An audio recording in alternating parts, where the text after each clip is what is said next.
It's my 40th birthday today. And we're going out for breakfast. Happy birthday. And then thank you. We're going out for breakfast. And then afterwards, I'm doing a breakdown of Michael Avenatti's indictment on wire fraud and, what was the other one? Aggravated identity theft. Remember when I told you that there's a reason why people hate lawyers? Oh gosh!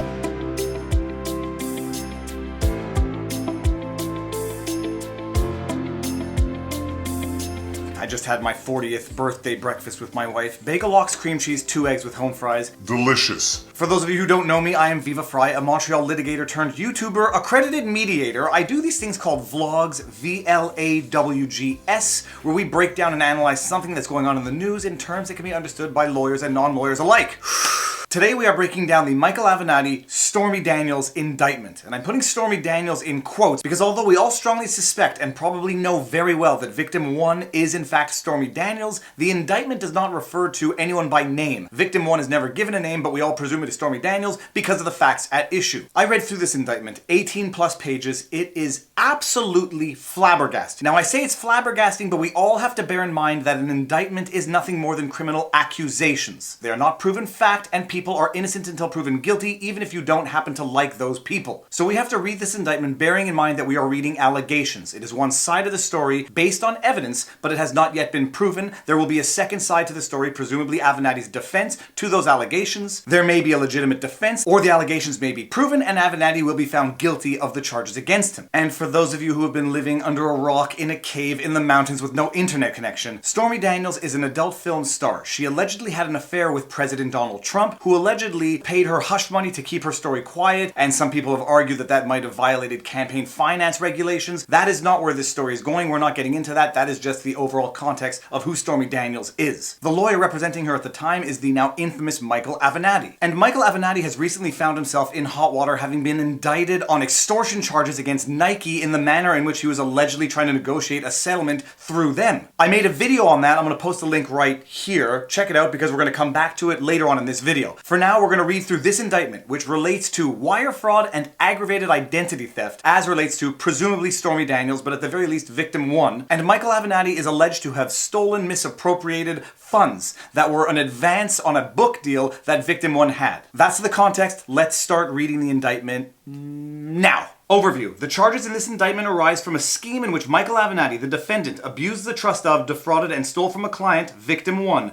by diverting money owed to victim 1 to Avenatti's control and use. After assisting victim 1 in securing a book contract, Avenatti stole a significant portion of victim 1's advance on that contract. He did so by, among other things, sending a fraudulent and unauthorized letter purporting to contain victim 1's signature to victim 1's literary agent, which instructed the agent to send payments not to victim 1 but to a bank account controlled by Avenatti. After receiving the money into that account, Michael Avenatti, the defendant, used it for his own purposes, including, among other things, to pay employees of his law firm and a coffee business he owned, to make payments to individuals with whom Avenatti had personal relationships, to make luxury car payments, etc., etc. So let's just state the obvious. If these allegations are true, it is extremely serious. When a lawyer receives funds for and on behalf of a client that belong to the client and not to the lawyer, those are called monies to be held in trust. It does not go into that lawyer's bank account. It has to, by law, go into a trust account. Now let me just open up these standard parentheses here. Nothing in this video constitutes legal advice. If you have any legal questions, consult an attorney in your proper jurisdiction. This is for entertainment and educational purposes only. But in Quebec, and I presume it's the same elsewhere, when a lawyer receives funds for and on behalf of a client that belong to the client and not to the lawyer, it must by law be kept in a trust account. And why? The answer is actually obvious, but not so obvious. The money doesn't belong to the lawyer, so it doesn't go into the lawyer's bank account. And so hypothetically, let's just say Avenatti's assets all get seized. His bank accounts get seized, his car gets seized, his house gets seized, etc.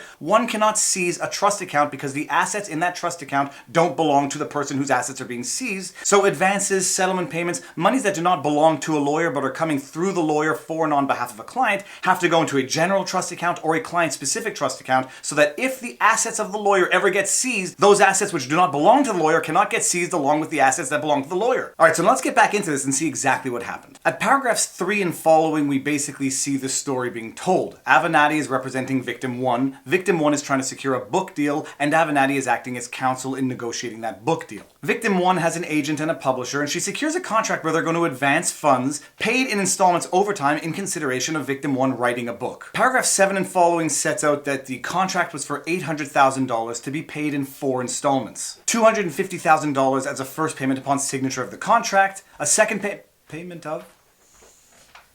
Just checking if you closed the doors. The doors.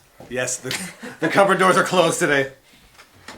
A second payment of $175,000 on delivery of an acceptable manuscript, another $175,000 on publication, and a final payment of $200,000, the fourth payment, 6 months after publication, under the condition that Stormy Daniels meets certain publicity requirements. Michael Avenatti, the defendant, assisted Victim 1 in negotiations regarding the contract. Although Avenatti's retainer agreement with Victim 1 provided that he could receive a fee for such assistance, Avenatti subsequently told Victim 1, in substance and in part, that he would not accept payment or remuneration from Victim 1 for any work relating to Victim 1's book. And this is where it gets interesting in terms of details, because we can sort of easily see two sides of the story emerging. On the one hand, even the indictment says that Michael Avenatti had a retainer agreement with Victim 1, which provided for remuneration of Avenatti's services as Victim 1's attorney, and that makes total sense. And for anyone who hasn't dealt with a lawyer, first of all, congratulations. But a lawyer's retainer agreement has to specify the manner in which they are going to invoice. It has to provide for hourly rates, billing periods, billing systems, billing methods, payment methods. Ideally, it could include some form of estimate so that the client knows or can expect what type of fees to incur. But here, even according to the indictment, Avenatti had a retainer agreement with Victim 1, which would allow him to charge a fee for the services rendered.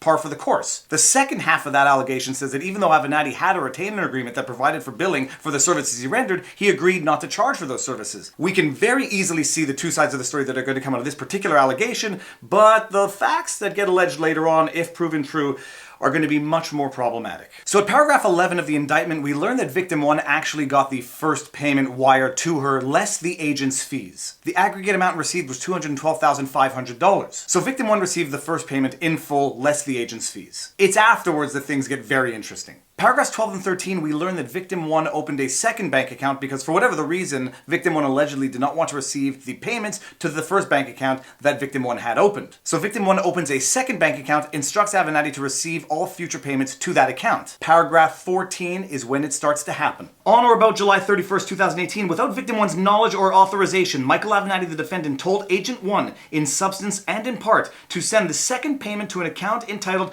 Avenatti and Associates Attorney-Client Trust, the Avenatti client account. An account that Avenatti controlled and of which Victim 1 was not aware. There may be a good explanation for why Avenatti did this. We don't yet know, we're only seeing one side of the story. But if the following accusations are true, then there's going to be a big problem. Paragraph 15 provides that the agent told Avenatti that they could not redirect the payments to the Avenatti trust account in the absence of a signed authorization or instructions from Victim 1. And what is Avenatti alleged to have done? He is alleged to have falsified or forged an authorization on behalf of Victim 1, but without Victim 1's knowledge or authorization, redirecting the payment from Victim 1's account number 2 to Avenatti's trust account. These are extremely damning allegations, but for the time being, they are just that, allegations.